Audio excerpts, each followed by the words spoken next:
Kisah Syekh Ahmad Al-Badawi dan peziarah yang terlilit masalah.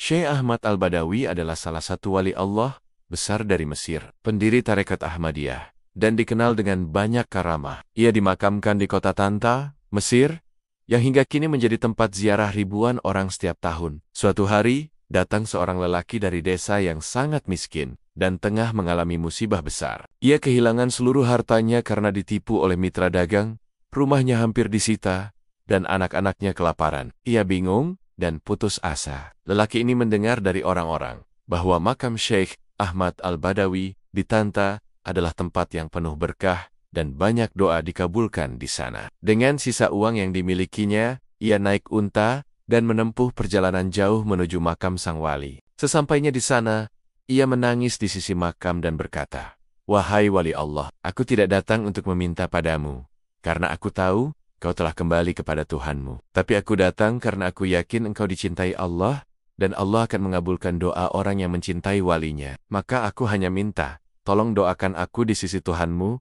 agar aku keluar dari kesulitan ini." Ia lalu membaca Al-Fatihah, mendoakan sang wali, dan duduk merenung dalam dizikir. Beberapa hari setelah ia pulang ke desanya, tiba-tiba seorang pria asing mendatanginya. Orang itu berkata bahwa ia disuruh oleh seseorang, dalam mimpi seorang berjubah, yang menyebut namanya sebagai Ahmad Al-Badawi, untuk membantu lelaki ini. Pria itu lalu memberikan uang dalam jumlah besar, cukup untuk membayar semua utang, menyelamatkan rumahnya, dan memulai usaha kecil kembali. Setelah kejadian itu, lelaki tersebut kembali ke Tanta untuk bersyukur di makam sang wali. Ia berkata, "Aku hanya mendatangi Allah lewat cinta kepada walinya. Dan ternyata, Allah memang mencintai mereka yang dicintai oleh wali-walinya." Hikmah kisah ini. Kisah ini bukan soal meminta kepada wali, tapi soal menghormati kekasih Allah sebagai wasilah dan bukti betapa rahmat Allah mengalir lewat para wali. Bahkan setelah mereka wafat, dalam Islam, ini termasuk bagian dari adab dan kecintaan kepada para syalih.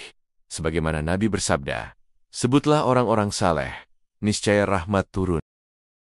Kisah peziarah itu mengajarkan kita bahwa ketika hati penuh harap dan doa dilantunkan dengan adab kepada wali Allah yang dicintainya, maka pertolongan bisa datang dari arah yang tak kita duga. Tawasul bukanlah meminta kepada selain Allah, tapi menjadikan kecintaan kita kepada hamba pilihannya sebagai jalan untuk mengetuk pintu langit. Semoga kita senantiasa menjaga adab kepada para wali, memperbanyak ziarah dengan hati yang tulus, dan terus menguatkan keyakinan bahwa semua pertolongan sejatinya hanya dari Allah. Jika kisah ini menginspirasi dan menenangkan hatimu, jangan lupa untuk like, share, dan subscribe agar kita terus bisa belajar bersama dalam cahaya cinta kepada Allah dan para kekasihnya. Wassalamualaikum warahmatullahi wabarakatuh.